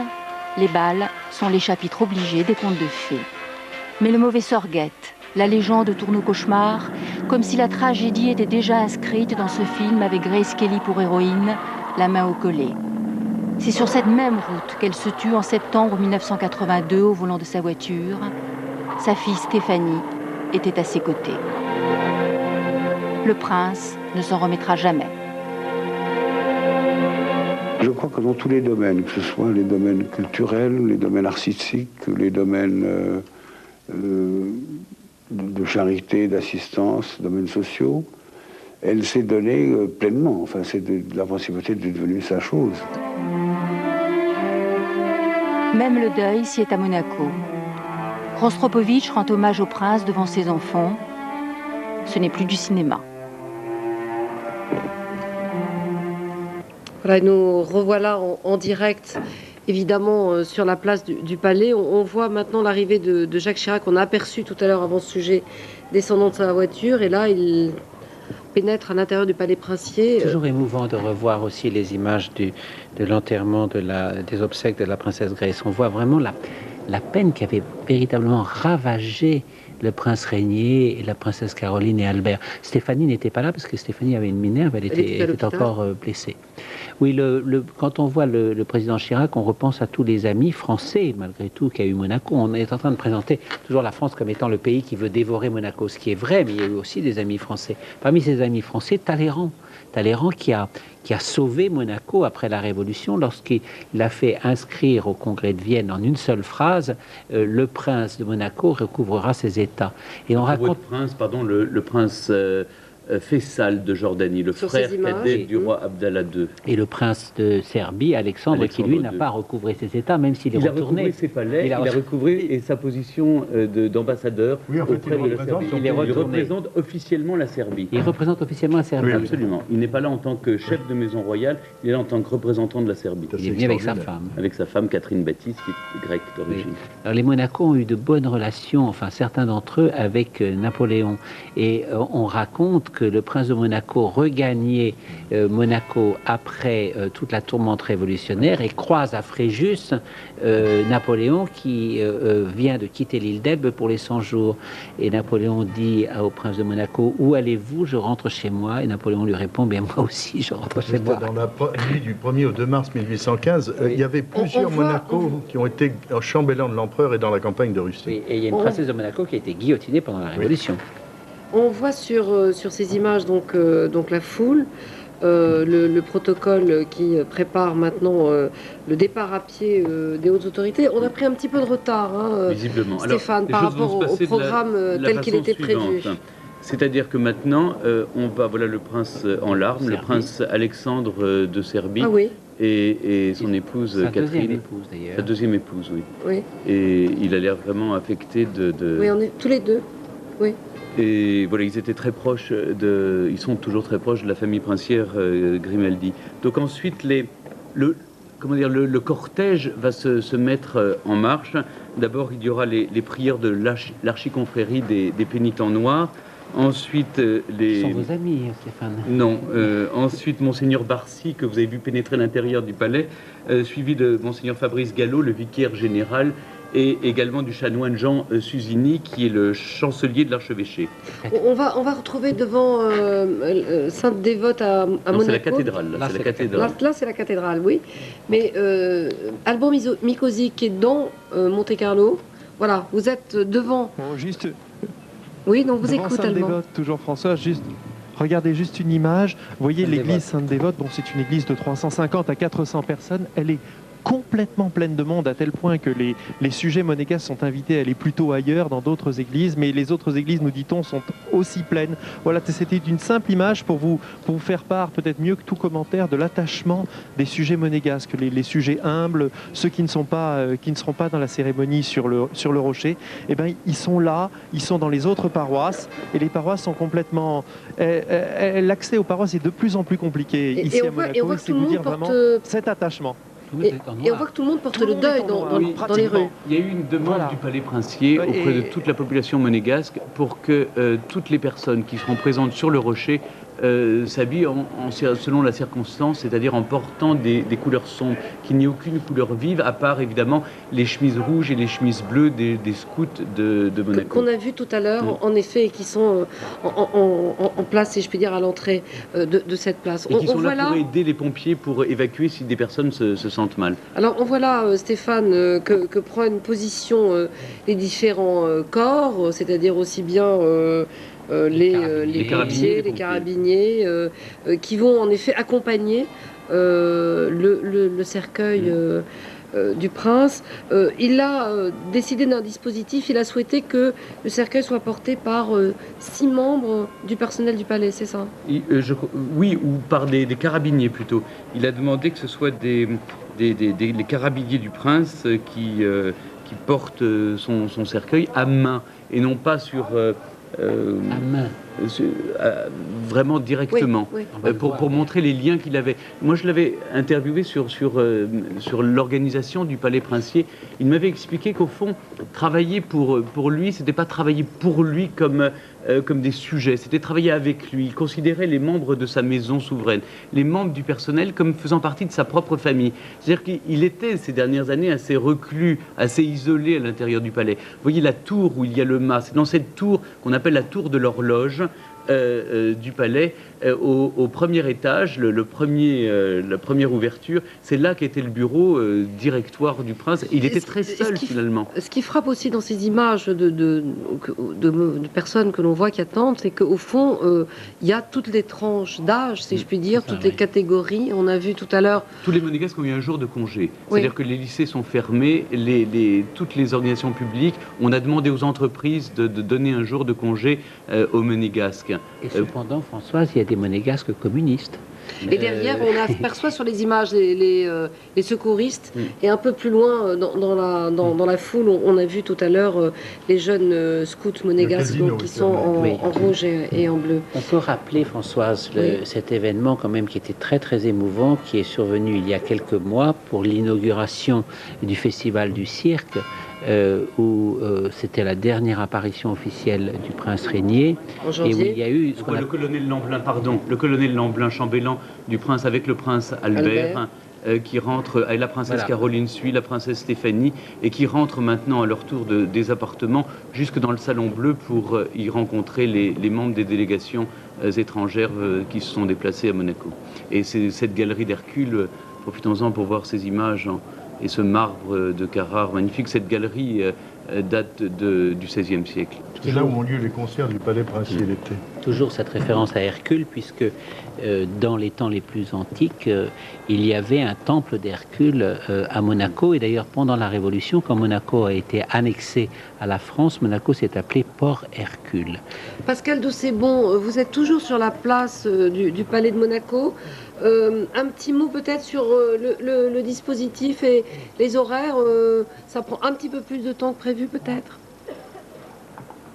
Apparemment un petit quart d'heure de retard, mais théoriquement, si nos informations sont exactes, le cortège funèbre précédé bien sûr des personnalités ne devrait pas tarder à se déplacer à pied jusqu'à la cathédrale. Il y a environ 300 mètres à parcourir la délégation, puis ensuite le cortège funèbre emprunteront des rues qui sont assez étroites, que vous connaissez Françoise, passeront sous un porche avant d'arriver sur le parvis de cette cathédrale de Monaco. Le cercueil sera bien porté par des personnels du Palais Princier. Alors le personnel du palais, il faut le rappeler, est composé de 150 personnes, je crois, Stéphane, qui représentent alors tous les corps de métier, carrossiers, mécaniciens, lingères, doreurs sur bois, ébénisterie, tapissiers, qui en effet vont pouvoir rendre un hommage particulier au prince Régnier. Ils sont positionnés sous les arcades de la Galerie des Monnaies et ce sont eux que nous voyons sur ces images en ce moment même. Il y a aussi environ 50 personnes des services administratifs. Le prince Régnier souhaitait en effet que le palais soit autonome en quelque sorte pour assurer son fonctionnement et c'est lui qui a souhaité qu'il y ait cet hommage particulier donc des 120 personnes du palais qui Je reviens, Françoise, sur cette dernière apparition publique du prince. C'était extraordinairement émouvant de voir cet homme qui tout d'un coup se tenait debout et tout le public spontanément s'est levé pour lui faire ce qu'on appelle une standing ovation et il était pour la première fois en public en larmes. Et l'on voit, comme un adieu. Et l'on voit là les délégations qui... Ce sont les membres de la suite, des aides de camp du prince Joachim. Oui, c'est les hussards de la garde royale de Danemark, le colonel de la garde luxembourgeoise également. Donc ce sont les aides de camp qui se mettent en position parce que maintenant la cérémonie officielle va pouvoir se dérouler. Et il faut que la famille princière va suivre avec les délégations étrangères. On va amener maintenant la dépouille du prince Régnier. Alors, je vous propose, puisque vous évoquiez cette image, qu'on la revoie. Voilà, regardez. C'est cette image, Frédéric, dont vous parliez à l'instant. On va la voir. On la voit. Elle est à l'image. C'est pas le tout à 20 fait sa janvier. dernière sortie. C'était en effet le 20 janvier et on vient de voir cette image où on voit très, très touchant. Le prince il n'a pas pu revenir l'après-midi. Sur ces images, Jacques Chirac, là nous revenons au direct. Vers le Salon Bleu. Jacques Chirac qui quitte donc le Salon Bleu. On ne voit pas à qui il s'adresse. Mais il est avec le colonel Lamblin, qui est le chambellan du prince Régnier. Le colonel Lamblin est un vrai personnage. C'était l'un des le plus proches collaborateurs du prince Régnier. Serge Lamblin. Serge Lamblin, oui. Et un personnage tout en rondeur, en chaleur méditerranéenne. C'est un Saint-Cyrien. Et voilà, c'était comme un membre de la famille du prince Régnier. Il est monégasque ou il est français? Il est français. Il est français, mais comme les aides de camp du prince Albert. Selon la tradition, ils deviennent monégasques par la foi le jour où ils se mettent au service du prince souverain de Monaco. Et quand ils quittent Monaco, ils perdent ils deviennent français. Ah oui. Frédéric, vous disiez tout à l'heure qu'on assistait peut-être à les derniers obsèques comme ça, funérailles Ah oui, j'en ai vraiment le sentiment. D'autant plus que là, on va assister à une procession qui est en effet quelque chose qui est très rare, d'abord pour des raisons de sécurité, ce sont des choses qu'on ne fait presque plus. Et puis surtout, l'idée, ça nous ramène véritablement aux obsèques de François-Joseph en 1916. Tout le monde en noir au milieu d'une foule en noir. Espérons que ça se terminera moins mal. Pas vu cela, même les obsèques du roi Baudouin n'étaient pas avec un protocole aussi strict. Le protocole a toujours été la Chambre strict. des députés de Tunisie, je crois. Le protocole a toujours été strict. Pour la fête nationale, encore aujourd'hui, on demande aux hommes d'être en habit. Le smoking est toléré. Oui. À l'opéra, à la salle Garnier, par exemple, pour le concert le soir. Et en effet, on le disait tout à l'heure, mais il est bon de le rappeler, les consignes très strictes ont été données non seulement aujourd'hui pour cette journée de deuil, et on le voit sur ces images où, en effet, la population, les monégasques qui ont pu se rendre sur cette place du palais sont tous en noir. Et le deuil va durer un mois pour les fonctionnaires. À cet égard, François, on peut dire, certains, ou tout le moins le diront, il y a quelque chose d'un peu féodal aussi.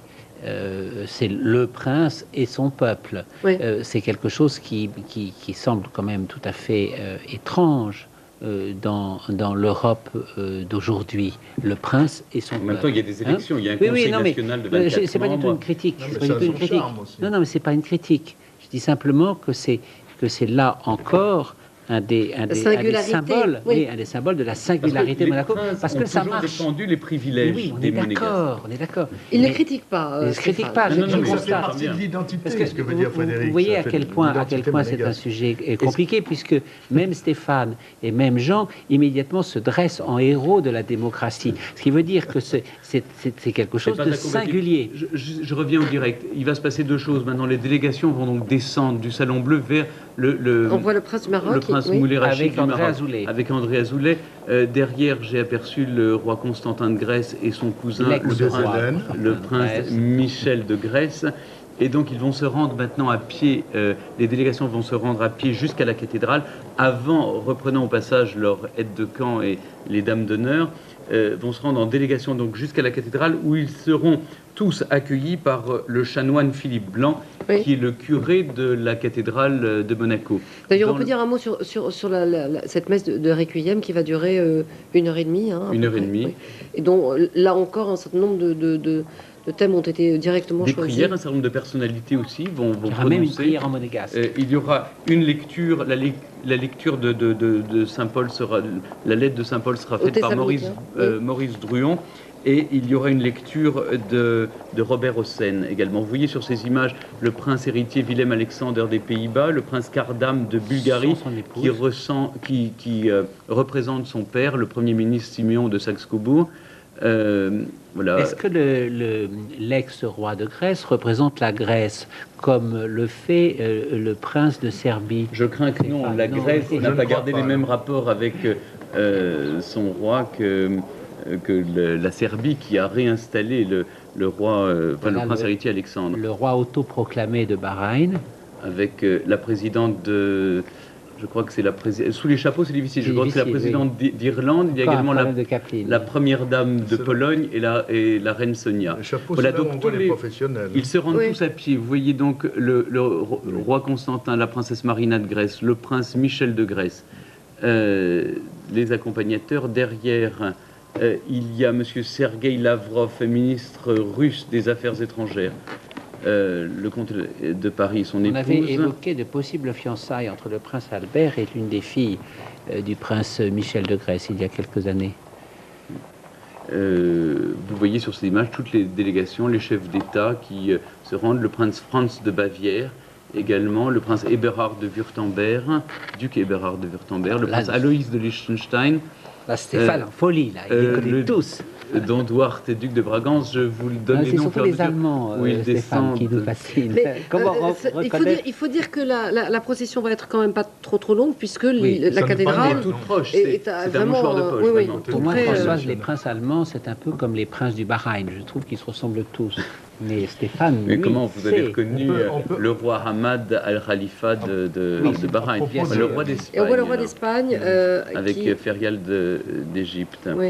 Ferial d'Égypte, donc, qui est la fille du roi, la dernière fille vivante du roi Farouk, de l'ex-roi Farouk, que malgré sa mauvaise réputation, le prince régnier avait accueilli très généreusement après sa fuite. Il trichait beaucoup au jeu, le roi Farouk. Non, il trichait pas beaucoup. Il perdait tellement que c'était pas la peine. De temps en temps, on le laissait peut-être un petit peu rattraper la chance.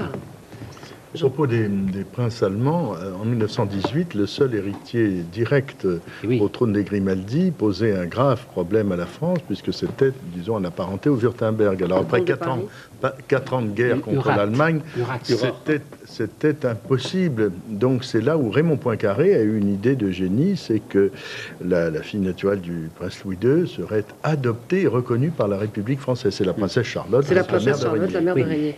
Et bizarrement, en effet, les princes allemands, si je puis dire, reviennent. Oui, mais il faut rappeler que vraiment, Monaco a été sauvé in extremis. Heureusement que le prince Louis avait eu des bontés pour une jeune Française rencontrée en Algérie. Juliette qui était blanchisseuse à Constantine. Qui n'était pas vraiment... Madame Pied-de-Fer. Oui, il n'était pas vraiment d'extraction royale. Heureusement qu'il avait eu ces bontés et que ces bontés avaient porté leurs fruits en la présence de la princesse Charlotte. J'ai parlé de Raymond Poincaré, qui était président de la République française à ce moment-là, mais avocat de formation. Il a fait le mariage de Charlotte avec Pierre de Polignac. Et il a fait aussi, si je puis dire, le divorce lorsqu'il n'était plus président de la République. C'est assez saisissant de voir ces délégations dans le vieux Monaco. Ces personnalités qui, d'ordinaire, ne se déplacent jamais sans une escorte. Et jamais à pied. Et jamais à pied de cette manière. Les obsèques du roi Hassan II, si, c'était un peu la même chose. Voilà l'impératrice Farah avec l'archiduc Karl d'Autriche, fils aîné d'Otto de Habsbourg, derrière le prince Victor Emmanuel de Savoie, avec son épouse Marina, mais la caméra... Il n'y a pas les princes de Régnier. Qui manifestement, éprouve beaucoup de chagrin. Elle était très amie de la princesse Grèce. Oui, et comme je le rappelais tout à l'heure, lorsque elle était une exilée proscrite dans des conditions absolument abominables après la révolution iranienne, dont personne ne voulait. Le prince Régnier lui avait proposé un passeport monégasque qui était déjà une première protection et qui lui permettait de se déplacer. Oui. Passeport monégasque. Il faut dire que le passeport monégasque est un objet très convoité, que le prince, très difficile à obtenir. Il y a beaucoup de demandes et très peu d'élus. Voici le parvis de la cathédrale. Le chanoine Philippe Blanc, donc le curé de la cathédrale de Monaco, qui accueille les différentes personnalités, et ensuite ces personnalités vont être placées selon un rang protocolaire. Alors cette cathédrale construite en 1875, qui a remplacé l'église Saint-Nicolas. Sur les plans de l'architecte Charles Lenormand. Oui, qui il y avait une paroisse à Monaco dès le XIIIe siècle. C'était Saint-Nicolas. Le roi Juan Carlos d'Espagne. On peut peut-être préciser aussi que après cette messe de Requiem, l'enterrement proprement dit aura lieu dans la soirée de façon très discrète. Intimité. Il faut dire qu'il y a une place qui était prévue pour le prince Régnier à côté de Grace Kelly. Où, Stéphane dans le déambulatoire qui est derrière le chœur de la cathédrale. Pas dans la crypte, c'est-à-dire c'est dans le déambulatoire. Lorsque on visite la cathédrale ou lorsqu'on se rend à un office, eh bien, c'est derrière, il y a un promenoir, un déambulatoire, et on peut voir la tombe de la princesse Grace, et il a tenu à être inhumé aux côtés de celle qu'il a aimée. Vous savez, il ne s'est jamais remarié. Pendant des années, on a pensé que secoué par après il surmonterait le deuil de 1982, il se remettrait. Il y avait quelques prétendantes, on parlait d'Ira de Fürstenberg, on parlait d'autres personnalités, et jamais, il a dit jamais je ne pourrais me remarier. C'est la presse qui était prétendante. Je pense que c'est la presse qui présentait les prétendantes. Lui était fidèle à un seul amour, celui de Grace Kelly. Pourtant, vous voyez la princesse Ira de Fürstenberg qui est justement là. Elle est derrière le Victor Emmanuel de Savoie. C'est avec éloignée du prince régnier. On peut rappeler cependant qu'il y avait une attirance du prince régnier pour le cinéma, puisque avant la princesse Grace, sa romance avec une actrice française qui était très connue à l'époque, Gisèle Pascal, avait fait couler beaucoup d'encre. Oui, c'est les Monégasques qui avaient dit il n'est pas question que notre prince épouse une actrice, et elle avait joué une pièce qui s'appelait Monseigneur. Et on avait prétendu qu'elle ne pouvait pas avoir, prétendu qu'elle ne pouvait pas avoir d'enfant, alors qu'elle en a eu un par la suite. Le comte de Paris, son épouse, qui a vraiment des difficultés à marcher, elle a été opérée de la hanche et elle a quelques difficultés à marcher. Donc là, on voit en effet que les délégations s'approchent de la cathédrale, vont y pénétrer, selon, là encore, un protocole extrêmement rigoureux. Et on a vu tout à l'heure que, sans doute, les carabiniers prenaient position dans la cour d'honneur, ou devant l'entrée plutôt du palais princier, puisque... et voici, on est là dans la cour d'honneur, donc du palais princier. On attend la famille princière. Et voici l'hommage du personnel du palais princier dont je vous parlais tout à l'heure. Ils sont donc sous les arcades de la galerie des Monnaies. Vous me coupez si je me trompe, Stéphane. J'ai eu la chance de les 120 personnes rencontrer, de les interviewer pour un reportage. Pratiquement tous, les représentants de tous les corps de métier. Il y a des mécaniciens qui bichonnent les voitures du prince. Et il va y avoir maintenant, en effet, la fanfare positionnée à droite de la porte d'honneur.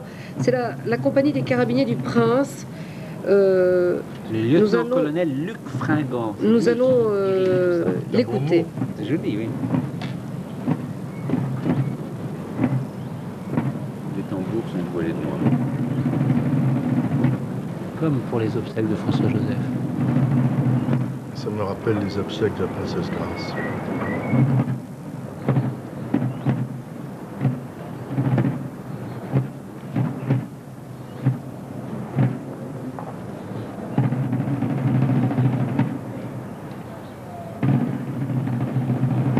Alors on peut peut-être juste préciser rapidement que la fanfare va sonner aux honneurs au passage de l'étendard à la porte, puis enchaînera avec la marche funèbre de Beethoven. Et ce morceau, justement, la marche funèbre de Beethoven, a été choisi par la princesse Caroline.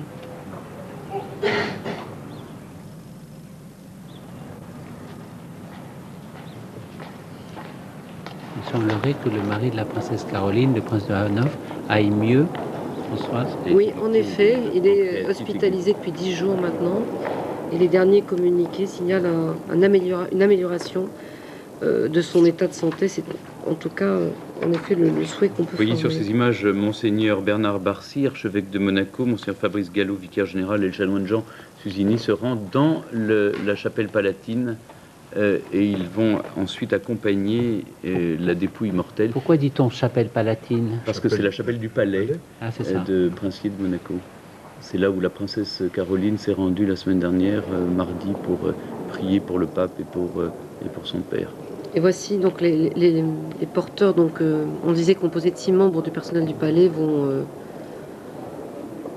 tout à l'heure sortir de cette chapelle palatine, et le dispositif, les honneurs militaires seront à ce moment-là rendus par le colonel Luc Fringant, qui est commandant de la compagnie des carabiniers du Prince, la garde de l'étendard, 3 carabiniers, la garde d'honneur, 8 carabiniers, et des 10 carabiniers. Voici le président de la République et Madame Jacques Chirac, qui est aussi visiblement très, très peiné, très éprouvé. Lorsque le précédent prince est mort, c'est-à-dire le prince Louis II, en 1949, les obsèques n'avaient pas du tout le même impact. Oh non, loin de là. On ne savait même pas où était Monaco pour ça. Donc le couple présidentiel qui va rejoindre le reste du cortège, qui se rend donc en procession à la cathédrale. Donc vous avez aperçu tout à l'heure le parvis, l'intérieur de la cathédrale que l'on découvrira tout à l'heure, puisqu'on ne sait pas encore caméras ne nous ont pas mis. On a vu en tout cas un certain nombre de gerbes de fleurs qui ont été envoyées par des montagnes qui ont été envoyées par toutes les associations que parrainaient ou que présidaient tant le prince souverain Régnier que le prince héréditaire Albert. Et ça va de la fédération de l'athlétisme, de la natation, jusque au foyer des personnes âgées, au centre des jeunes, princesse Stéphanie, évidemment l'AS Monaco, le club de foot dont le prince était le premier supporter. L'Automobile Club de Monaco. Toutes ces associations ont envoyé des gerbes. D'ailleurs, il fleure comme le parfum est assez incroyable devant la cathédrale. Vous voyez maintenant le président de la République française et Madame Jacques Chirac qui quittent le palais princier sur la place du palais, vont se rendre à pied.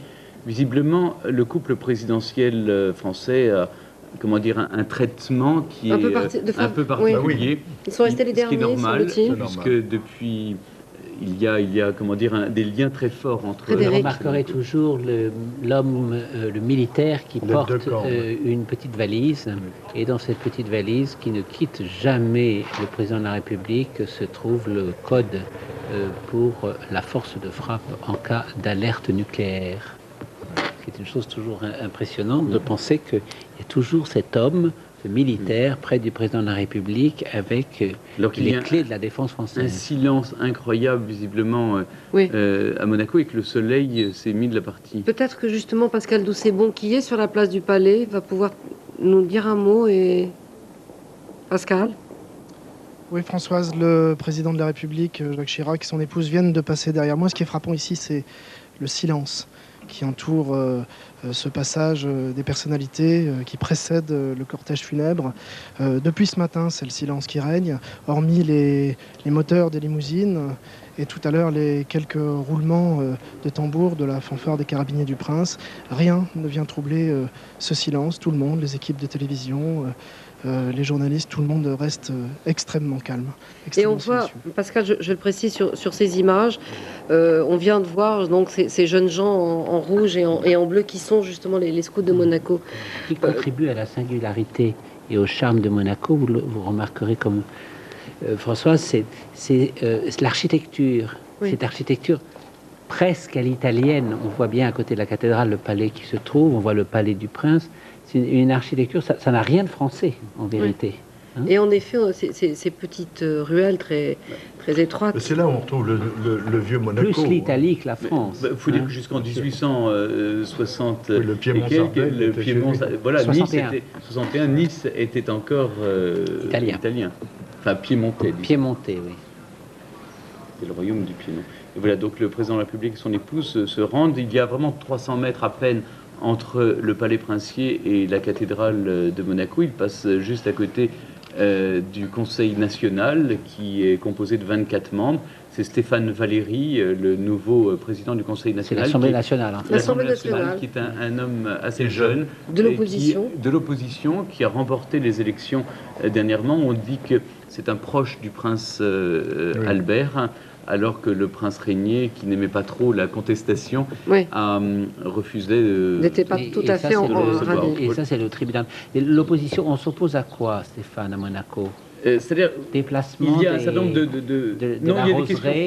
il y a des questions de logement notamment. C'est vrai que les monégasques, par exemple, ont des difficultés à se loger. Non seulement à trouver un logement, mais surtout à le payer, puisque les résidents ont fait flamber les prix à Monaco. Et donc le prince avait créé ce quartier de Fontvieille où à moyen modéré... Aux côtés de Jacques Chirac, Serge Tell, qui est l'ambassadeur de France à Monaco, puisqu'il faut signaler que outre... un ministre nommé par... le consul général, je crois. Le consul général, pardon, voilà, en effet, qui n'a pas encore rang d'ambassadeur. Un ambassadeur de Monaco à Paris, qui est Christian Orsetti. Voilà. Qui est là depuis qui est un ancien préfet, d'ailleurs. Oui, qui est là depuis très longtemps, en poste.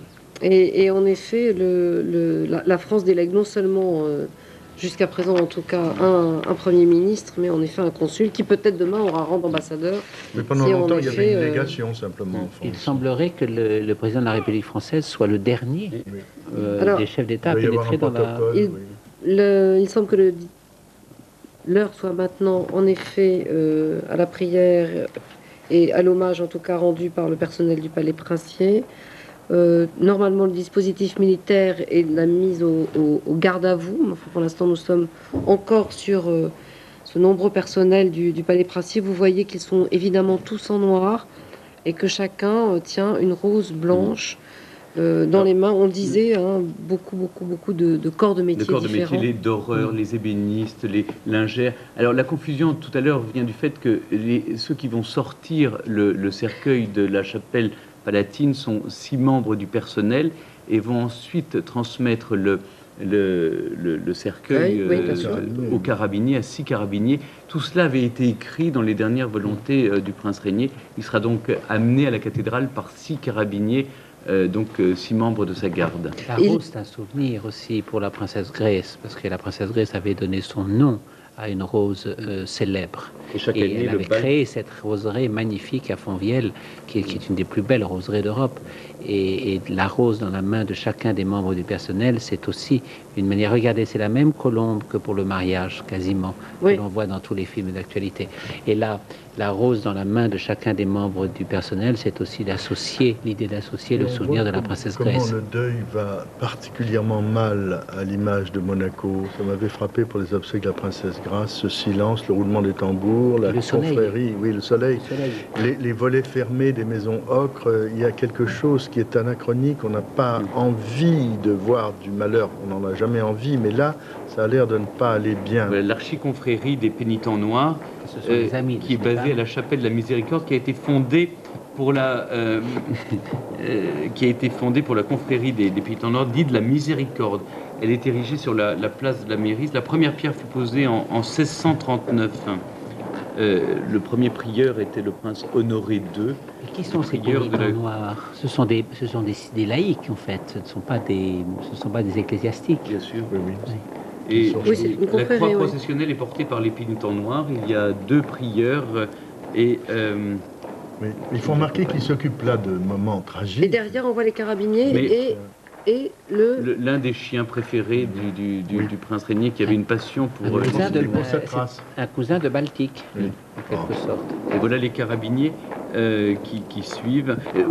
Jean Descartes avait raison de le souligner, les pénitents noirs d'ordinaire font de la charité et ponctuent tous les événements en principauté, y compris heureux.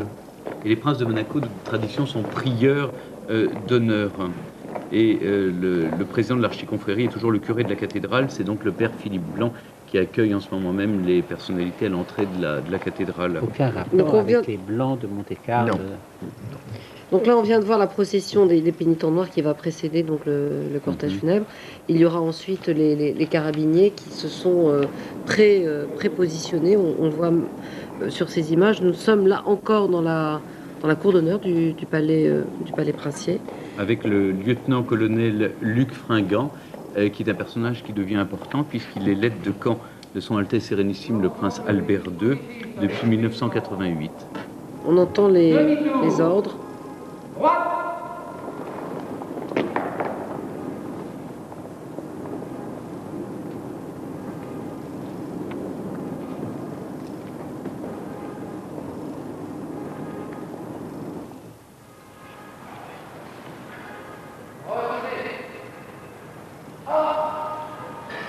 Donc les carabiniers portent les armes, puis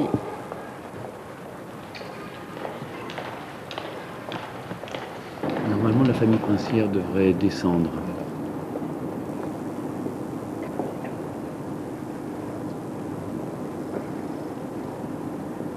On aimerait toujours savoir ce qu'ils pensent et ce qu'ils ressentent à cet instant. Un immense chagrin, forcément. Il y a le chagrin, mais il y a aussi la nécessité de bien se comporter en un peu public. Mécanique comme réaction. Oui, mais on est toujours à la merci d'un incident, d'un problème. Et donc on doit ajouter au chagrin l'attention. Cette image, Frédéric, est impressionnante, de tout ce personnel dans la cour d'honneur, ce silence. On entendait vraiment très loin les... Dans cette cour vide, alors que chaque année, pour la fête nationale, il y avait une séance de prière avec Régnier au bas de l'escalier et presque l'ensemble des monégasques dans la cour autour de lui. Et voilà le dernier moment où il va la traverser. Derrière, vous voyez la statue que l'on aperçoit Ah, elle est partie. Oui, c'était la fameuse statue de posée en la Malizia. 1997, Le qui est sur le point de malicieux. sortir son épée. Il ne la montre pas. Voilà, les décorations sont tendues. Les décorations, notamment les colliers des deux grands ordres, l'ordre de Saint-Charles et l'ordre de la maison Grimaldi, qui sont les deux ordres dont le prince souverain est traditionnellement le grand maître. L'ordre de Saint-Charles qui correspond au nom de Monte-Carlo. Bien sûr, il est créé par- par le prince Charles III. Le premier Français décoré a été Charles Garnier pour avoir construit l'opéra. On avait hésité d'ailleurs à appeler Monte-Carlo Charleville au début. Et puis finalement, le souvenir on a de hésité Charleville-Mézières n'était pas, Puis c'était pas à la Albertville gaieté. Et on a pensé à Albertville, mais c'était déjà en pris. France. Et puis à Élyséeville, puisque... Ça aurait ennuyé les Français, Élyséeville. Donc finalement, Monte-Carlo. Montcharles. Alors ici, ce que l'on remet, ce sont... on ne voit pas, donc on vous dira ça On voit ultérieurement. le grand Et collier à côté, mais sans doute une autre décoration, et on attend toujours Il y avait évidemment... une grande remise de décoration en 1997 pour le 7e centenaire par le président Chirac au palais à la famille princière. vous n'avez pas été décoré, Jean. J'ai été décoré par la princesse Caroline sur demande de son père. Je suis officier du mérite culturel monégasque, c'est ma seule décoration. Et au moins celle-là, on ne la demande pas. Voilà l'épée. Tous les attributs des pouvoirs princiers vont être présentés et vont Présentés suivre, devant. et vont Ah oui, suivre oui, ensuite. pardon. Donc l'épée par laquelle le prince est censé rendre la justice Et tous ces défendre- attributs qui seront remis à Oui, parce qu'il n'y a Albert. pas de ministre de la oui. Justice à Monaco. La justice est rendue au nom du souverain. Il y a simplement un directeur des affaires judiciaires. Il faut rappeler que l'épée n'a pas toujours eu dans l'histoire de Monaco un rôle aussi apaisant, Ou et honorifique. que le fameux faux moine la Malizia. Malice c'était quand même son épée de sa bure. pour estourbir tous les Mais, habitants du oui, palais. c'est ça. et Dans prendre leur Monaco, vous place. savez, Sacha Guitry disait on ne peut pas en faire une opérette, c'en est déjà une, mais c'était bien dépassé. Et dans l'histoire de Monaco, on est plus souvent près de Shakespeare que d'Offenbach. En fait, Oui. il y a eu des drames terribles. Oui, c'est assez juste parce qu'au fond, cette Portez. Hop. Présentez. Hop.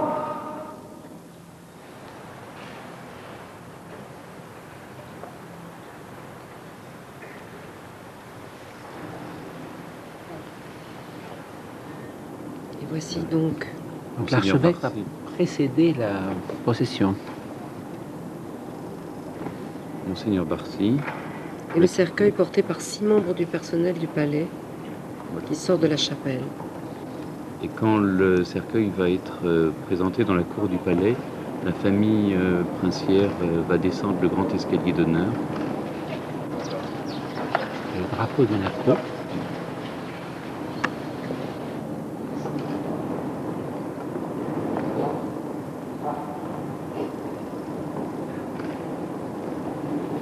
Drapeau Monaco Des frappé armoiries. aux armes du prince. Oui. Les armes du prince ou des armes de la principauté, Ce sont avec les deux moines de chaque côté. Qui rappellent cet épisode Oui. du 8 janvier 1297. Et le premier Français qui les ait portés était Régnier Ier, lointain ancêtre du prince, donc amiral de France par la volonté de Philippe le Bel.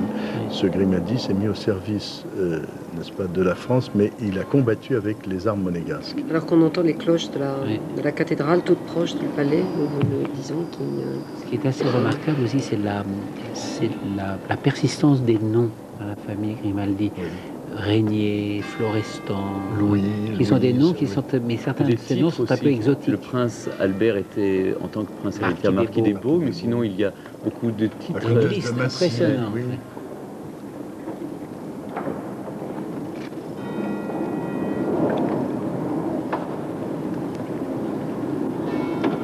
Donc le cercueil maintenant va être mis sur un brancard et porté... Barcy Carabinier. Voilà, la famille princière va descendre On le les grand aperçoit escalier. en haut de l'escalier, oui.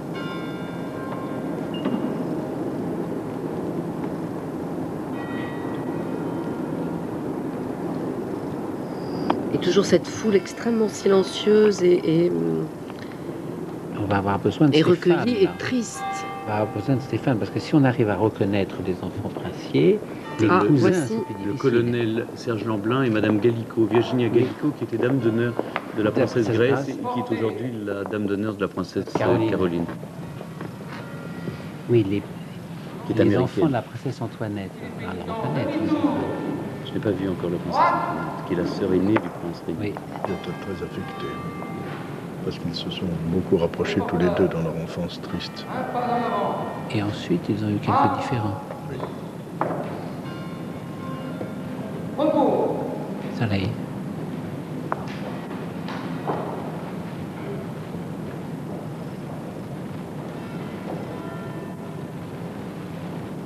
Voilà la famille princière. princière. Le capitaine Philippona, suivi par le prince Albert, la princesse Caroline. Le nouveau maître des lieux. La princesse Stéphanie. On aperçoit Andrea. Andrea Casiraghi. Le fils aîné de la princesse Caroline. Et son frère Pierre et Charlotte. La princesse Charlotte. Qui n'est pas princesse, pardon, elle est Charlotte Casiraghi. Et oui. Ils n'ont pas été titrés par leur grand-père. C'était un des vœux du prince Régnier de demander à son gendre Stefano Casiraghi de devenir duc de Matignon. Il n'a pas voulu. Il est décédé malheureusement trop tôt, le 3 octobre 1990. Je croyais que c'était M. Raffarin, le duc de Matignon. Stéphane. C'est le locataire de Matignon.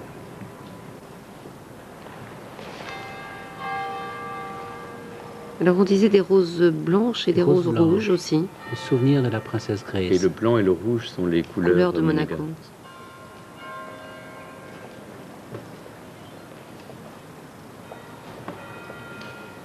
Il faut dire que la princesse Caroline, le prince Albert et la princesse Stéphanie attendaient cet événement avec beaucoup d'inquiétude depuis déjà presque une dizaine d'années.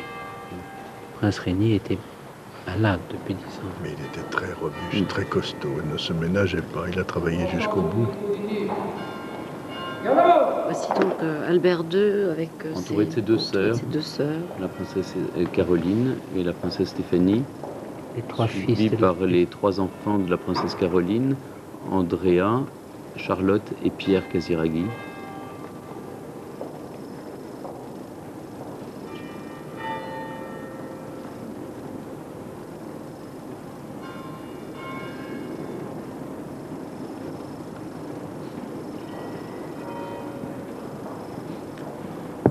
Deux fils de la princesse Caroline qui se ressemblent beaucoup. C'est très frappant de voir que d'un coup la princesse Stéphanie redevient princesse de Monaco.